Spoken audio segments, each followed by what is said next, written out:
sais, quand t'es sur Instagram, TikTok, YouTube, bref, peu importe, sur les réseaux, que tu scrolles, tu regardes tes petites vidéos tranquillement, et que tu vois cette fille de 22 ans qui vient de faire 500 000 euros de vente en une nuit sur son lancement, tu vois tous tes amis d'enfance qui ont à peu près le même âge que toi, qui sont mariés, qui ont des enfants, qui ont l'air hyper heureux, tu vois plein d'inconnus que tu connais pas avoir une life absolument incroyable et meilleure que probablement personne ne pourra jamais avoir. Et là, bizarrement, ta journée, elle est plus aussi bien qu'elle l'était. Et ça, c'est dû à la comparaison. Et c'est épuisant. De nos jours, c'est d'autant plus épuisant que ça l'est de base, en fait. Avec les réseaux sociaux, avec Internet, avec le flux d'informations constant qu'on reçoit sans l'avoir vraiment demandé, venant de gens qu'on connaît ou qu'on ne connaît pas, pour la plupart. Aujourd'hui, on va parler de ça. On va parler de cette pression interne qu'on se met due à toute cette comparaison externe qu'on n'arrête pas de faire. Évidemment, ça peut être les réseaux sociaux, mais ça peut aussi être juste la société qui te dit que bientôt arrivé à 30 ans, faut penser à faire des enfants, faut penser à se marier, peut-être la famille qui te met la pression pour faire certaines choses. Et surtout, toi-même, au fond de toi, qui te crée une course contre quelque chose qui n'a jamais vraiment existé. Et cette sensation de toujours être en retard, d'avoir loupé quelque chose, de pas être là où t'es censé être, tout simplement, où t'as l'impression d'être censé être, dû au fait que, tu vois tous ces gens réussir. Et je mets des guillemets parce que, encore une fois, on sait pas vraiment ce qu'il y a derrière les caméras, toujours, ça c'est toujours important à prendre en compte. Mais de ce que tu vois, t'as l'impression que ces gens ils vivent leur best life et toi t'es là, bah, super, j'ai genre 10 ans de plus que cette meuf et je galère dans un taf que j'aime pas ou je gagne ma vie, mais genre, j'aimerais gagner plus et elle est riche et genre, enfin, voilà.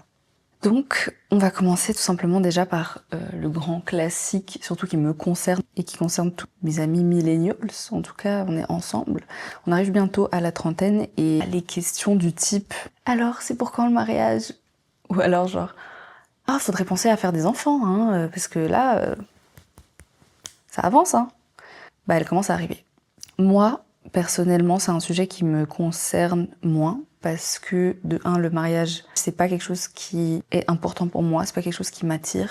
J'ai pas grandi dans une famille où le mariage était le goal ultime de la vie et au contraire, j'ai plus été témoin de relations hyper fusionnelles et saines qui ont duré des dizaines et des dizaines d'années sans jamais avoir de mariage qui unissait les personnes. Du coup, je suis vraiment en mode, en fait, mariage, pas mariage, si t'es bien dans ta relation, bah voilà quoi. Au contraire, j'ai plus eu la preuve que les mariages ont gâché des relations. Que ce soit des longues relations, des courtes relations, enfin voilà. Donc j'ai plus la preuve que le mariage est négatif que positif. Donc pour moi, je m'en fiche complètement de me marier. Et si on me pose la question, je suis là, mais fuck ça, je m'en bats les couilles si vous attendez que je me marie, mais alors vous allez attendre longtemps.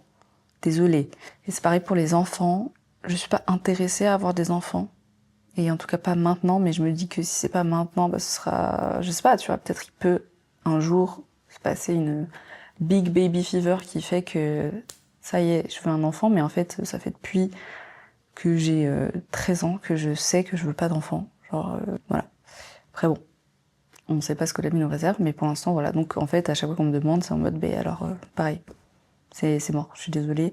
En plus, j'ai vraiment une famille qui me met pas du tout la pression à ce niveau-là. Ma mère est hyper chill. Enfin, elle a de base jamais vraiment voulu d'enfant. Elle m'a eu comme ça, mais du coup, elle est complètement en mode, bah, tu fais ce que tu veux. Moi, je vais pas te mettre la pression pour être grand-mère, en fait. Je pense que ça se trouve, elle kifferait, ça lui ferait plaisir parce que ça doit être un peu gaulerie, quoi. Mais sinon, voilà, quoi. Donc j'ai de la chance, j'ai énormément de chance à ce niveau-là parce que je sais que c'est pas le cas de tout le monde et que surtout c'est pas facile parce que quand la pression vient de la famille, bah c'est toujours plus difficile parce que bah c'est la famille quoi, les gens les plus proches avec qui on est lié, il y a vraiment de l'amour, une relation profonde et en fait des fois c'est hyper difficile à vivre. Donc en tout cas si vous êtes dans cette situation, bah courage à vous. Je peux pas vous donner de conseils parce que je sais pas ce qui fonctionnerait mis à part la communication douce si possible. Mais par contre, j'ai des amis qui sont touchés par cette pression de mariage et enfant. Parce que bah oui, on arrive toutes gentiment à la trentaine ou plus. Et parfois, dans certaines discussions, je ressens vraiment le truc de mais en fait, Elle cherche pas quelqu'un pour chercher quelqu'un et vraiment être heureuse et construire une relation, construire quelque chose de solide. Elle cherche quelqu'un pour se marier vite. Et là, ça me fait peur quand ça arrive parce que je suis là, mais après, je peux comprendre que ce soit un objectif de vie, que ce soit un rêve de petite fille de faire son mariage avec sa robe de princesse et tout, pourquoi pas.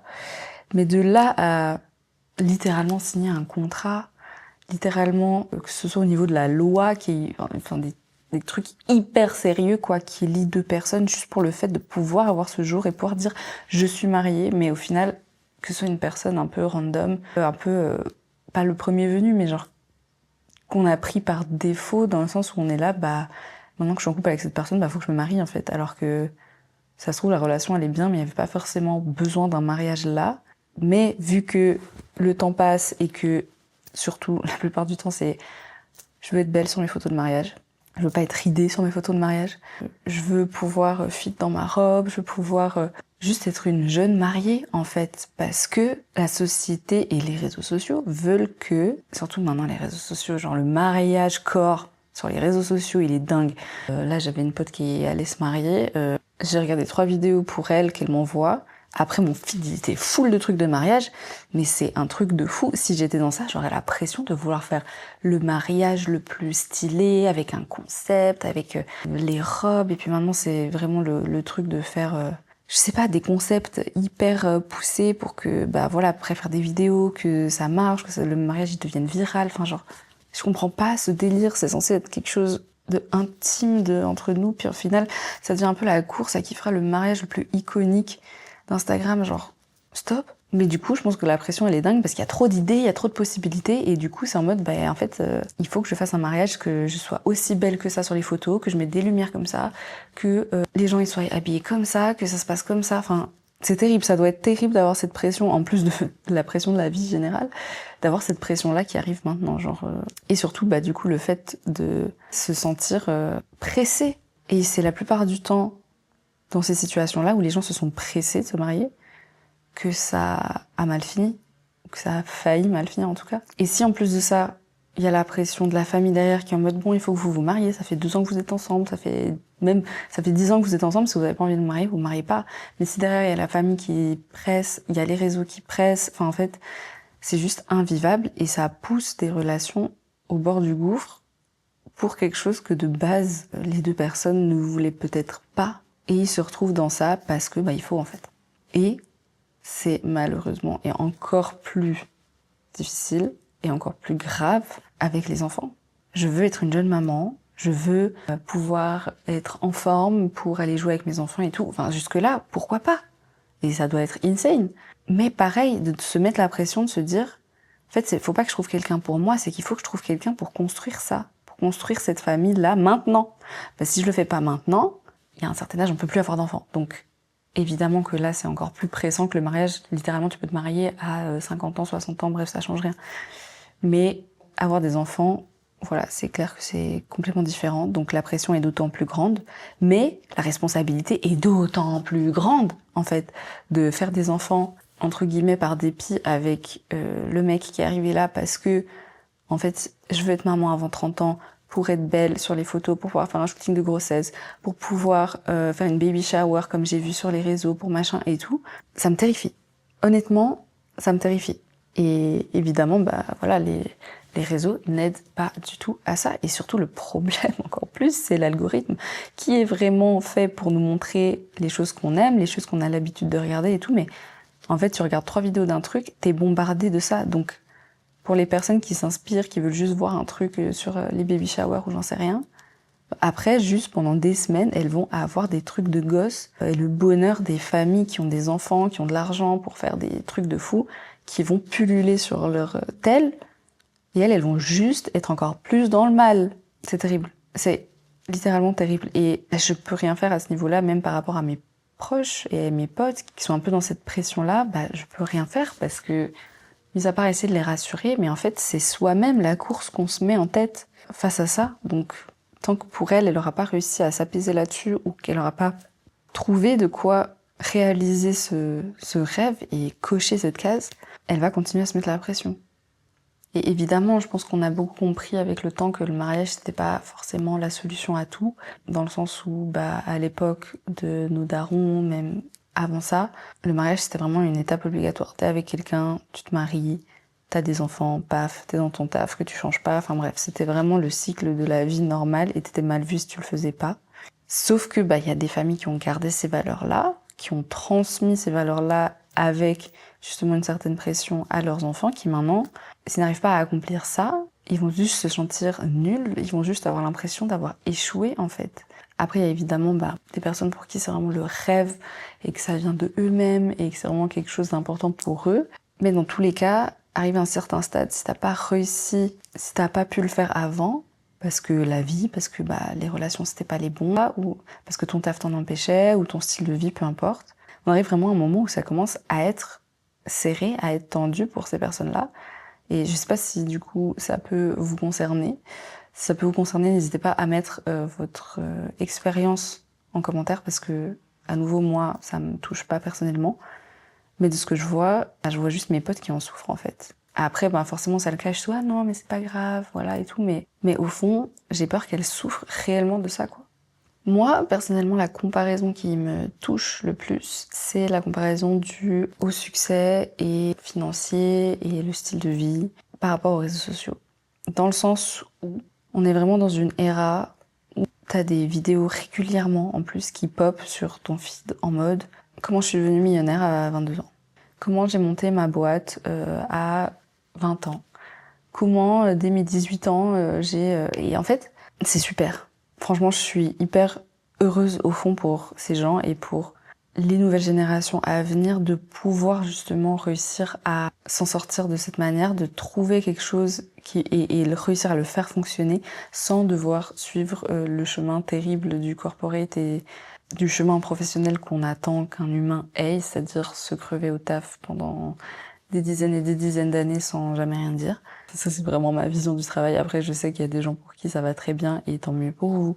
Mais je sais que, de nouveau, suivre ce chemin et ce schéma qu'avaient nos parents et avant ça, de vraiment trouver ton taf à 20 ans et ne jamais le lâcher jusqu'à tes 60 ans que tu partes en retraite, peu importe ce qui se passait, si c'était horrible, si c'était toxique, peu importe, ça n'existait pas de toute façon. C'était en mode, t'as ton taf, t'y restes. Il n'y avait pas de négociation possible, il n'y avait pas de « ah, je me fais maltraiter », il n'y avait pas de « ah, je suis sous-payée », il y avait pas. C'était en mode, t'es là, t'es content, sois reconnaissant d'avoir ça, et après, tu restes là et tu fermes ta gueule.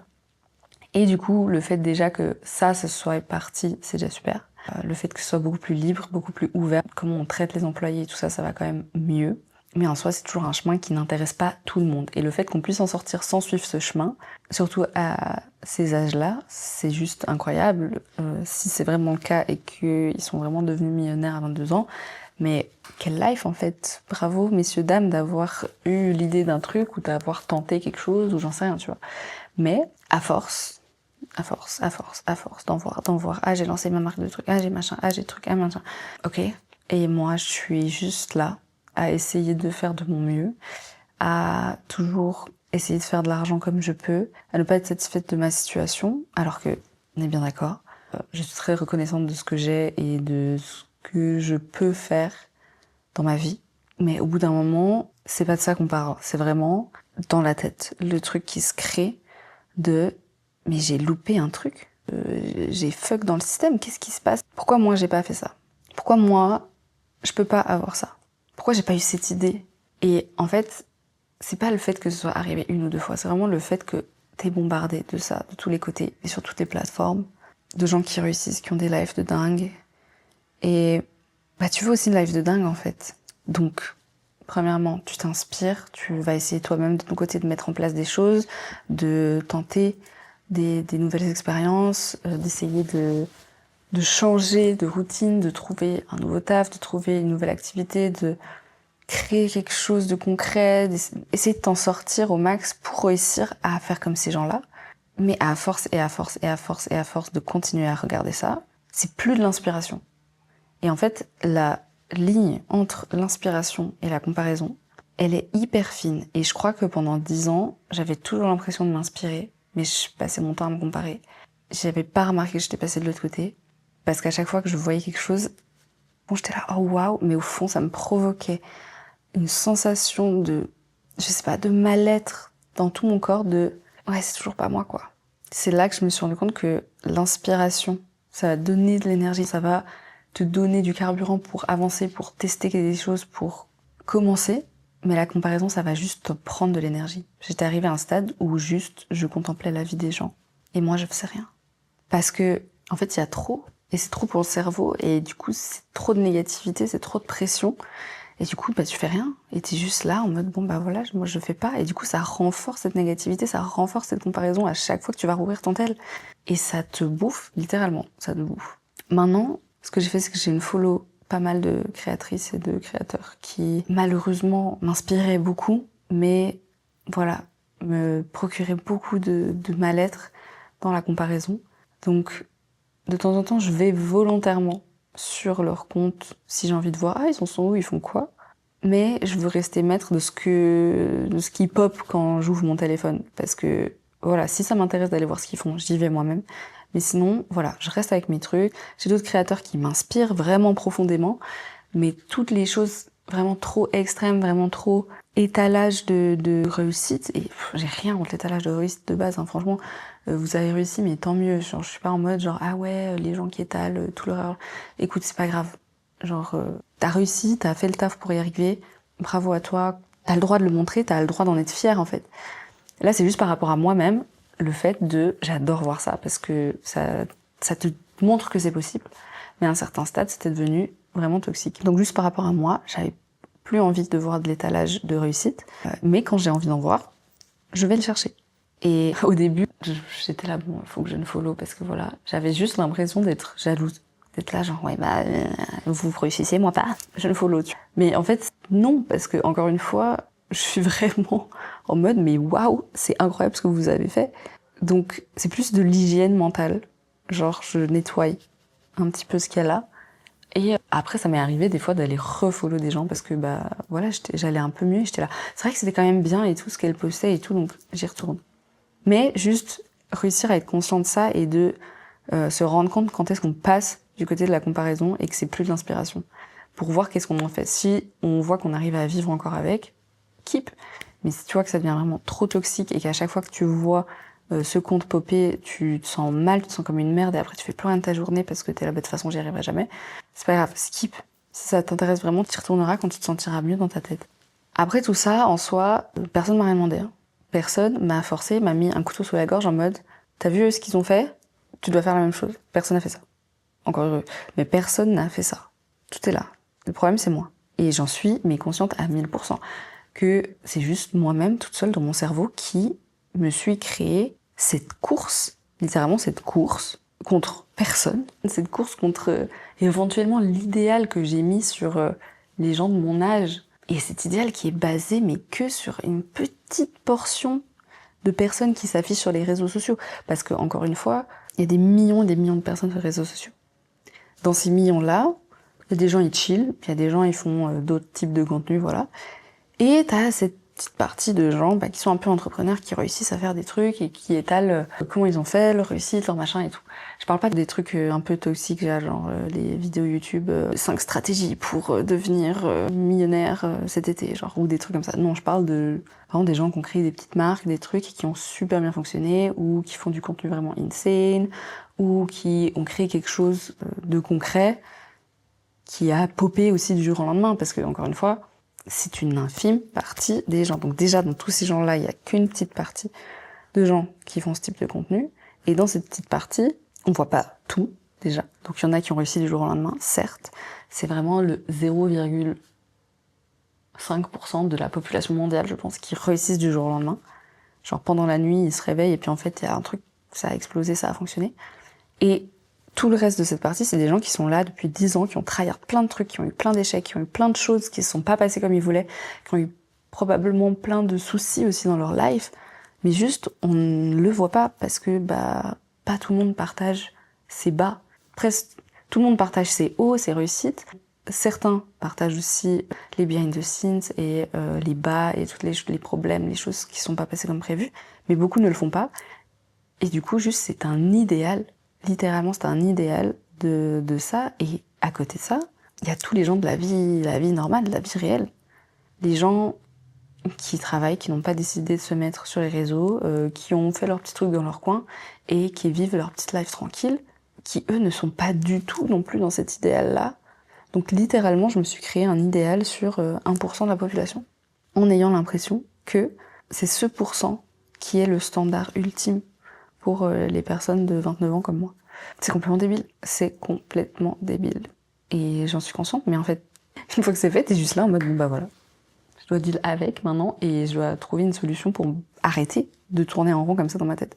Et je pense que le truc qui m'a fait me rendre compte que je m'étais créé justement une course contre rien, c'est que de temps en temps, bah voilà, j'ai mes projets, j'ai mes petites choses, comme par exemple ce podcast, comme par exemple d'autres petits trucs, parce que je peux pas m'empêcher de créer plein de trucs, c'est aussi ça mon problème. Si je me focalisais sur un truc, peut-être que ça irait mieux.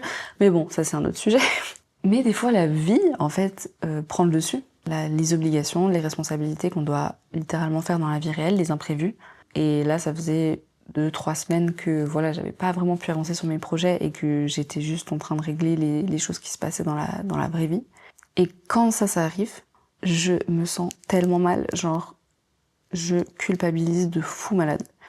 J'ai l'impression de rater un truc, je suis vraiment dans le mal en mode genre putain mais j'avance pas. Pendant tout ce temps-là, je n'avance pas sur mes trucs, je vais jamais y arriver. Alors qu'en soi, c'est tout à fait normal. Et là je me dis ce que j'ai besoin d'entendre littéralement, parce que je le pense très fort, que c'est pas normal et que j'avance pas. Mais putain de merde, dézoome, c'est tout à fait normal de s'occuper des choses de la vie en fait. C'est comme ça, c'est les obligations et ces gens que j'idéalise ont probablement aussi des obligations et c'est pas ça qui empêche qu'ils arrivent à faire des choses.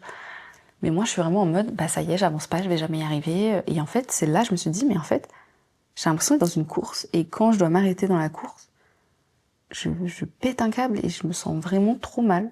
Alors que c'est pas grave, genre tu reprendras la semaine prochaine et ça ira très bien. Le plus important c'est juste de pas utiliser ces imprévus pour stopper complètement tes projets.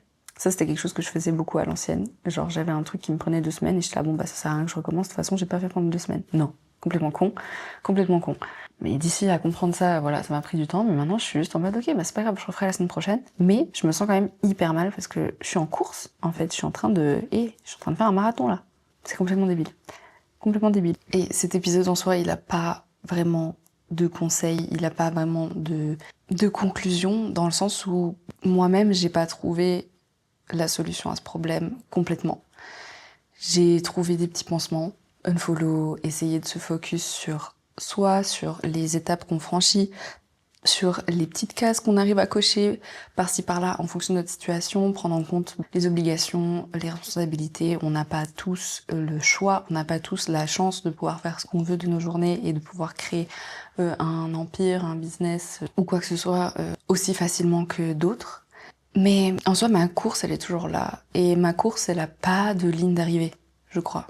Parce que si je regarde en arrière, la Rina d'il y a 5 ans, elle est probablement hyper fière de la Rina de maintenant parce que pour elle, elle a déjà fait énormément.